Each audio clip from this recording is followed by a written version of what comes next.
Hello students, आपका स्वागत है आपके अपने यूट्यूब चैनल मैथ्स हुई इजी में।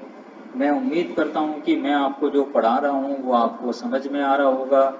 अगर आपको मेरा पढ़ाना समझ में आता है तो आप इस चैनल को शेयर करिए, सब्सक्राइब करिए, लाइक करिए और इससे भी ज़्यादा ज़रूरी जो बच्चे नीडी हैं उन तक इस चैनल को पहुंचाइए। आइए हम अपनी चैप्टर सेट्स की मिसलेनियस एक्सरसाइज को कर रहे थे। इसके क्वेश्चन नंबर 7 तक हम आपको करवा चुके हैं, तो हम आज की शुरुआत करते हैं क्वेश्चन नंबर 8 से। आप ध्यान दीजिएगा तो आपको जो है पूरा समझ में आएगा। क्वेश्चन नंबर 8 क्या है? Show that for any sets A and B, 8 का ये फर्स्ट पार्ट है, A is equal to A intersection B union A minus B. आइए इसको अब हम समझते हैं कि इसको कैसे हमें करना है। तो हम इसको जो है राइट हैंड साइड से प्रूव करेंगे। तो आप लिख दीजिए यहाँ पे राइट हैंड साइड और ये लिखिए A intersection B union A minus B. तो इसको हम कैसे कर सकते हैं? इसको हम कर सकते हैं ए इंटरसेक्शन बी को तो ऐसे ही आप लिख लीजिए, यहाँ पे यूनियन भी लगा दीजिए। एक चीज आपको ये ध्यान रखनी है कि a माइनस बी जो है a इंटरसेक्शन b कॉम्प्लीमेंट के इक्वल होता है, ये आपको ध्यान रखना है। a माइनस बी किसके इक्वल होता है? a इंटरसेक्शन b कॉम्प्लीमेंट के। चाहो तो आप यहाँ पे लिख लीजिए a minus B is equal to a intersection b complement.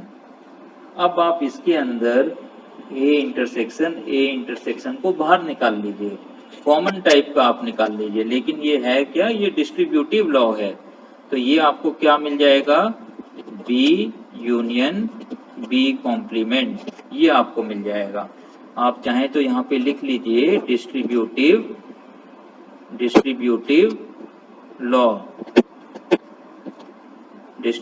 Law.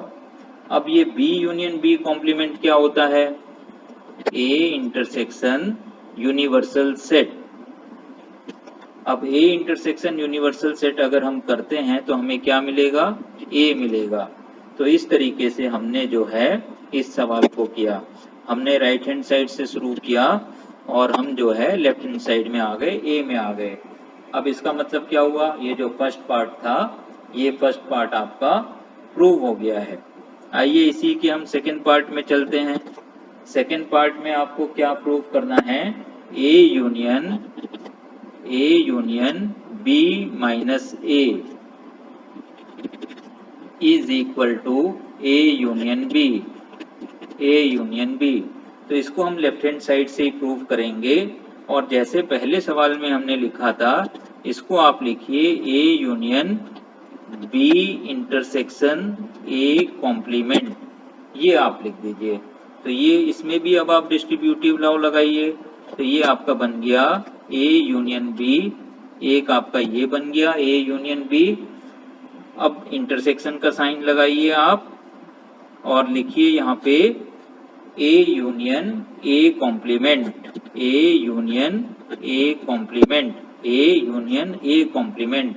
अब आप देखिए ये क्या होगा आपका? A union B intersection A union A complement आपका पूरा के पूरा यूनिवर्सल सेट हो जाएगा। यूनिवर्सल सेट के साथ अगर हम किसी भी सेट का कॉम्प्लीमेंट निकालते हैं तो हमें वही सेट मिल जाता है। तो यहाँ क्या आ जाएगा आपका? ए यूनियन बी आ जाएगा। तो हमें यही प्रूव करना था कि ये किसके इक्वल है? ए यूनियन बी के इक्वल है। तो इसका मतलब क्या हो गया? Hence proved. दोनों ही पार्ट्स हमारे प्रूव हो गए हैं। तो चलिए आपको ये भी क्वेश्चन क्लियर हो गया होगा। अब हम आते हैं क्वेश्चन नंबर 9 में। एक ही तरह ही हमें इसको भी करना है, लेकिन थोड़ा सा डिफरेंस है इसके अंदर। चलिए अब हम क्वेश्चन नंबर 9 को भी डिस्कस कर लेते हैं। क्वेश्चन नंबर 9, इसके अंदर आपको क्या दे रखा है? Using properties of sets prove that. पहला पार्ट क्या प्रूव करना है आपको? A union A intersection B किसके इक्वल आना चाहिए? ये आना चाहिए ए के इक्वल। चलिए इसको भी हम आगे प्रोसीड करते हैं। अब यहाँ पर हम डिस्ट्रीब्यूटिव लॉ को लगाने की कोशिश करेंगे। तो पहले तो आप ए लिख दीजिए यहाँ पे, और ए एक इंटरसेक्शन लगाइए, ए इंटरसेक्शन क्यों लगा रहा हूँ, क्योंकि यहाँ पे ए इंटरसेक्शन है, तो मैं इसको भी ए इंटरसेक्शन, अब यहाँ पे ऐसा मैं क्या लिखूं कि बराबर हो जाए, वो ए के बराबर आ जाए। तो अगर मैं ए इंटरसेक्शन यूनिवर्सल सेट लिखता हूँ तो वो ए के ही इक्वल रहता है। तो ये मैंने अपनी तरफ से यहाँ पे ट्रिक लगाई है। अब बीच में यूनियन का साइन है, यूनियन आप लिख दीजिए, और ये आपका हो जाएगा ए इंटरसेक्शन बी। अब आप ये देखिए कि ए इंटरसेक्शन आप बाहर रख लीजिए। बेसिकली हम क्या लगा रहे हैं, डिस्ट्रीब्यूटिव लॉ लगा रहे हैं। ए इंटरसेक्शन को जब आप बाहर रख लोगे तो आपको क्या मिलेगा, यूनिवर्सल सेट यूनियन बी, आपको मिलेगा यूनिवर्सल सेट यूनियन बी। तो ये आपको क्या मिल जाएगा, ए इंटरसेक्शन यूनिवर्सल सेट के साथ किसी भी सेट का यूनियन यूनिवर्सल सेट ही आता है। तो ये आपका हो गया यूनिवर्सल सेट। अब ये किसके इक्वल आ जाएगा, दिस इज इक्वल टू ए। तो जो है हमने लेफ्ट हैंड साइड से शुरू किया था और हम राइट हैंड साइड तक पहुंच गए हैं, मतलब हमारा ये सवाल प्रूव हो गया। अब आप आइए हम सेकंड पार्ट के अंदर चलते हैं। सेकंड पार्ट इसका क्या है, इसका सेकंड पार्ट है क्वेश्चन नंबर 9 है ये, A intersection A union B, A intersection A union B, ये किसके इक्वल हमें प्रूफ करना है, ये हमें ए के इक्वल प्रूफ करना है। अब फिर से इसमें हम डिस्ट्रीब्यूटिव लॉ लगाएंगे। तो आप लिखिए यहाँ पे ए यूनियन, यहाँ पे ऐसा कुछ हमें लिखना है जिससे कि A union that thing will become a. तो हम यहाँ पे यूनिवर्सल सेट तो लिख नहीं सकते हैं, वरना यूनियन के साथ तो यूनिवर्सल सेट बन जाएगा। इसको मैंने लिख दिया यहाँ पे null set. A union null set किसके इक्वल होता है, ए के इक्वल होता है।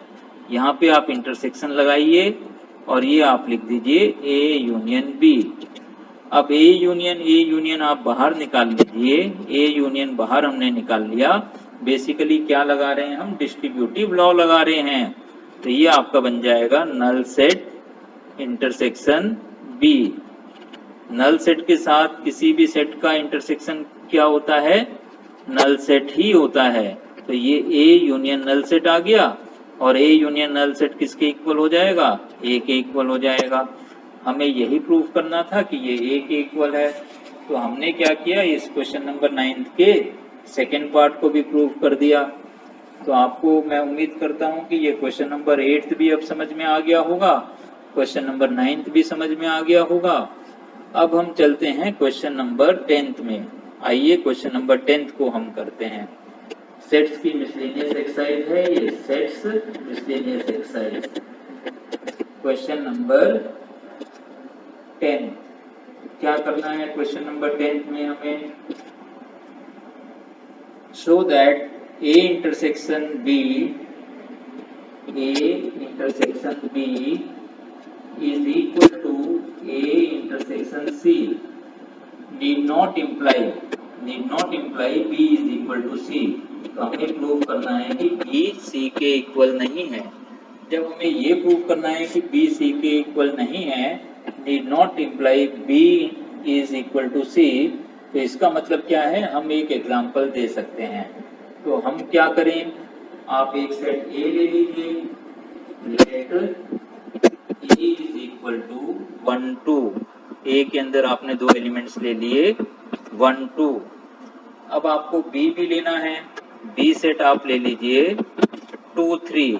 B में आपने रख लिया 2 और 3। अब आप निकालिए A intersection B, A intersection B आप निकाल लीजिए। क्या मिलेगा आपको, आपको मिलेगा 2। अब आपको एक सेट C भी बनाना है, तो आप C लिखिए। C के अंदर आप रख दीजिए 2 4। C के अंदर आपने रख दिया 2 4। अब A इंटरसेक्शन C आप निकाल के दिखाइए। A इंटरसेक्शन C किसके इक्वल आ जाएगा, A इंटरसेक्शन C, ये भी आपका आ जाएगा 2 के इक्वल। इसके अंदर सेट कंटेनिंग 2 हो गया। अब आप ये देखिए कि A इंटरसेक्शन B और A इंटरसेक्शन C तो इक्वल है। This implies A intersection B is equal to A intersection C। लेकिन क्या B और C इक्वल हैं? But B is not equal to C। B C के इक्वल नहीं है, जो कि हमें प्रूव करना था कि B need not be equal to C। इस तरीके से ये क्वेश्चन नंबर 10 भी पूरा होता है। अब आप इस क्वेश्चन नंबर 11 में आ जाइए। Question number 11 exactly question number 3 है। क्वेश्चन नंबर 3 को हम अपने पिछले लेक्चर्स में कर चुके हैं, तो आपको क्या कर देना है, इसको पूरा की पूरा क्वेश्चन को रिपीट कर देना है। तो आइए आज हम एक क्वेश्चन और करते हैं। वो क्वेश्चन है आपका question number 12। Question number 12। Question number 12 है find sets A, B and C such that A intersection B, B intersection C and A intersection C are non-empty sets and A intersection B intersection C is equal to null sets। तो हमें 3 sets इसमें बनाने हैं, जिसका 2-2 के साथ जब हम इंटरसेक्शन लेंगे तो वो नॉन एम्प्टी आना चाहिए। लेकिन अगर हम तीनों का इंटरसेक्शन ले लेते हैं तो वो एम्प्टी सेट आना चाहिए। थोड़ा सा अगर आप खुद सोचोगे तो ये एग्जाम्पल आप बना सकते हो। So you take let A is equal to, A के अंदर आप ले लीजिए 1 and 2। एक आप B लीजिए, B के अंदर आप ले लीजिए 2 and 3। एक आप C ले लीजिए, C के अंदर आप लीजिए 3 and 1। अब आप इंटरसेक्शन निकाल लीजिए। A intersection B, A intersection B क्या आ जाएगा, दोनों के अंदर 2 कॉमन है, आप 2 ले लीजिए। इसके बाद आप लिखिए B इंटरसेक्शन C, इसके अंदर क्या कॉमन है B और C के अंदर, B और C के अंदर आपका 3 कॉमन है, 3 लिख लीजिए आप। अब आपको क्या करना है, A इंटरसेक्शन C भी लिखना है, आप लिखिए A इंटरसेक्शन C। तो A और C के अंदर भी कुछ कॉमन है, यस 1 इज कॉमन।